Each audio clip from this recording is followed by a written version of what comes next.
Hello, everybody. Happy Monday. I just got back from 9 days in Florida. So what I'm going to talk to you about today is like super relevant. Um, so I'm an empath. I attract a lot of empaths into this group as my private clients. And a lot of times people come to me and they don't even realize that they're an empath until we kind of work this, like until they kind of figure it out. So today and in the next coming weeks, I am talking all things empath. I love talking about this during the summer. I don't know why. It's just kind of like the summer of empaths or whatever. So the question that I have for you is being an empath a blessing or a curse, right? If you do not know that you are an empath, it could feel like it's a freaking curse, okay? And so like I said, I was in Florida for 9 days. I was visiting my parents. It was great. It was complicated. It was a lot. It was all of the things. There was 5 of us in a 1-bedroom apartment that used to be my grandma's, and super awesome. And I absolutely love going there. But what happened was I had, like I said, a whole lot of time in a 1-bedroom apartment with my parents and my daughters. And then halfway through the trip, my mom and I took my daughters to Universal Studios. Oh my God. Super fun. Again, super grateful and thankful for all of it. And I was in sensory overload. Okay. Just from going to an airport and then taking a flight and then, being in an apartment and not having any alone time or any personal space energetically wreaked havoc on my system. And I came home on Friday. My girls went to their friend's house for a birthday party for the whole weekend. And my husband was away with a bunch of our friends. So I had my entire house to myself and my cats. And it was amazing. And here is why. Good morning. It depends on where my mindset is at the moment. Girl, I feel you big time. So I wanted to kind of go over some of the empath challenges that we face, okay? And to let you know, you're not alone. We're all in this together. We are a little empath community, okay? And so here's some common characteristics and challenges. 1, we get overstimulated a lot. Okay. I was in, like I said, I was in Universal Studios for 2 or 3 days. I was supposed to drive back to our place in Miami. That was 3.5 hours away. I slept the entire way. My poor mom, who's 80, had to drive the whole way. I just shut down. And then that night I slept 11 hours. And I've slept 12 hours a night since I've gotten home because there was so much overstimulation. It also happened Saturday. I tried to take a nap and I was so overstimulated from the past 9 days that I couldn't even energetically shut it down. And I wound up, I think I wound up watching some crap television. And eventually I was able to bring my energy level down enough that I could take a good nap. We feel things intensely. It is we feel other people's feelings and emotions even before they even recognize that they're having the feelings. I was absolutely energetically exhausted. Absolutely 100%. And I did soul care like nobody's business this weekend, and it was wonderful. But we do feel things intensely, right? So if somebody is in a mood, like a bad mood, or is, kind of challenging, we are going to pick that up and we are going to absorb it like a massive sponge. All right. And that being said, it's like we absorb the stress and negativity of others. And so I always joke that my dad is the reason I do what I do. He's the reason I became a therapist. He's a wonderful man. He's also very complicated, and his personality is quite challenging. And so I had to work energetically and on boundary overdrive for 6 out of those 9 days that I was down there.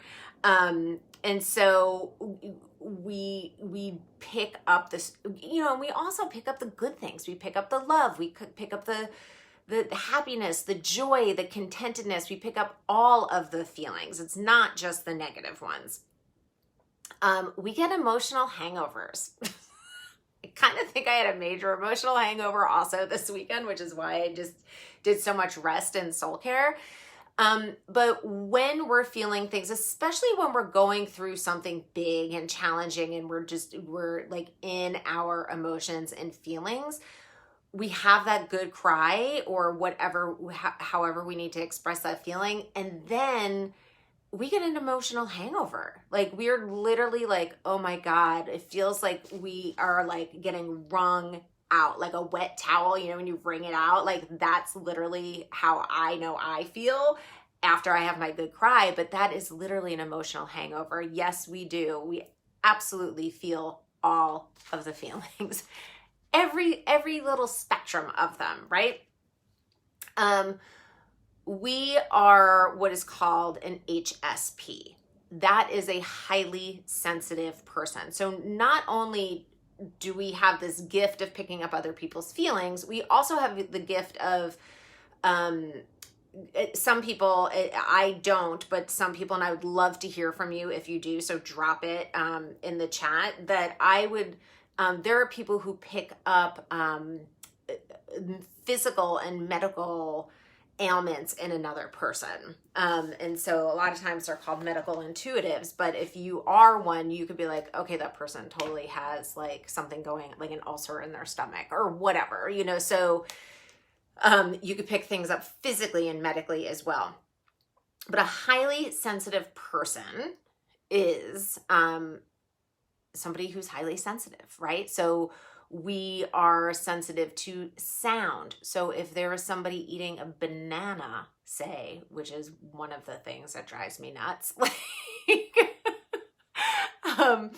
that sound is like highly irritating, okay? Or if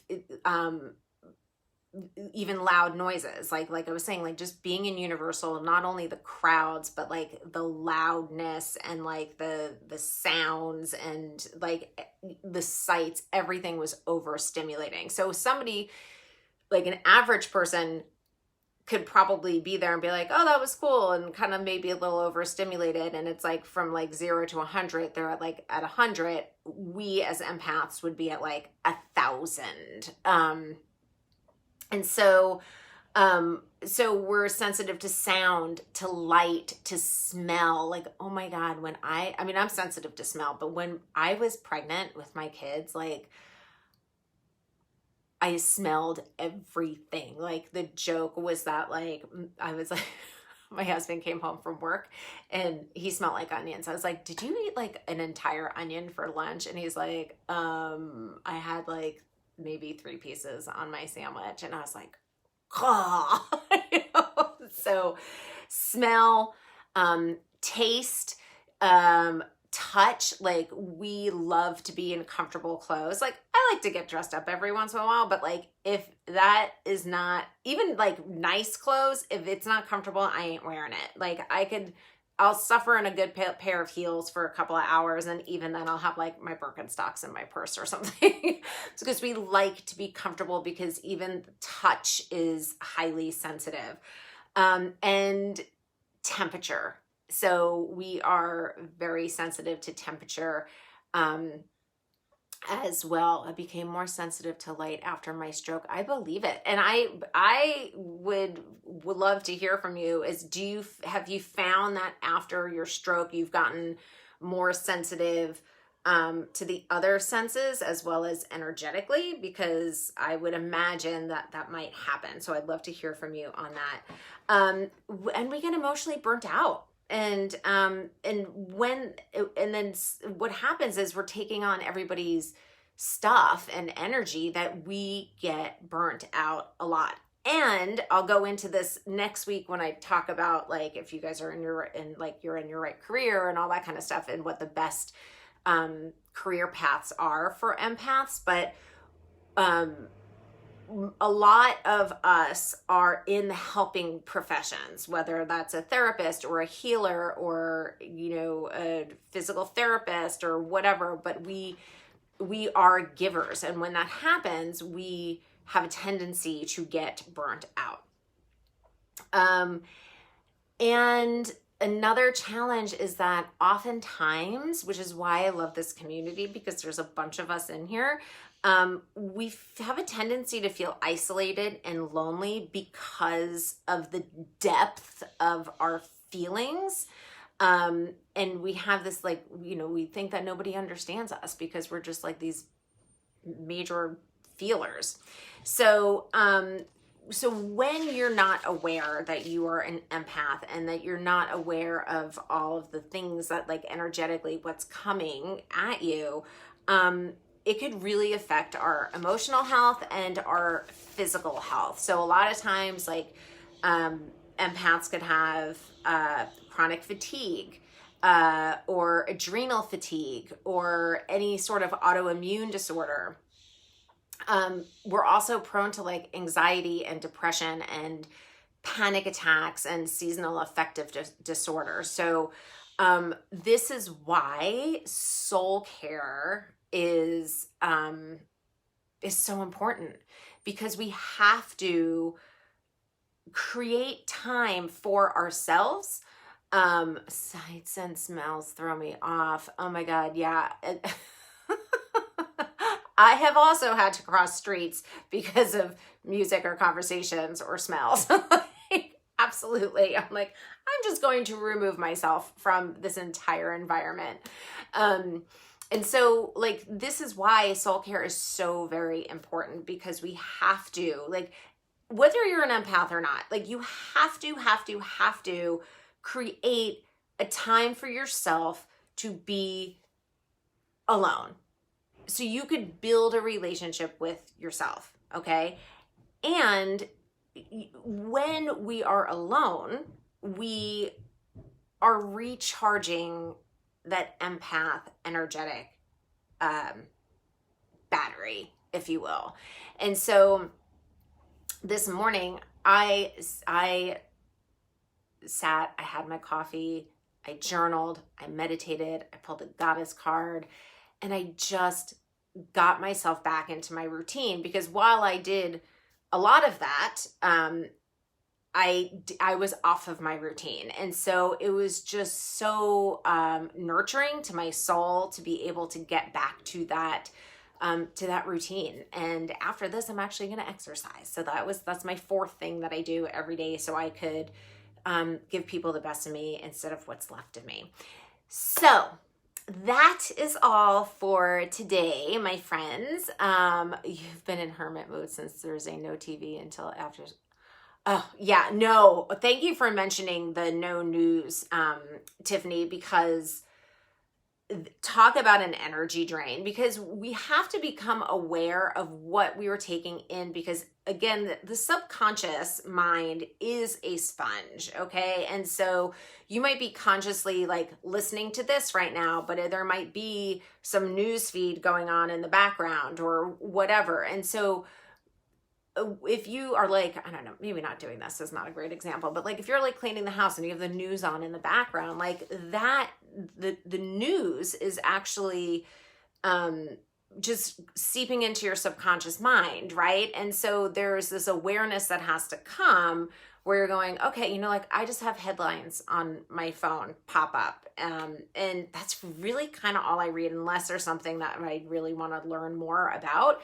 But I super limit my news intake for sure. Yeah, that was one of the challenges of my trip. Is having to listen to somebody else's news. So when that would happen, I would take my little morning coffee and I would go outside and I would sit in peace. So anyway, that is all I wanted to share with you. I would love to hear if you are an empath, if you have any of these challenges, and what you do to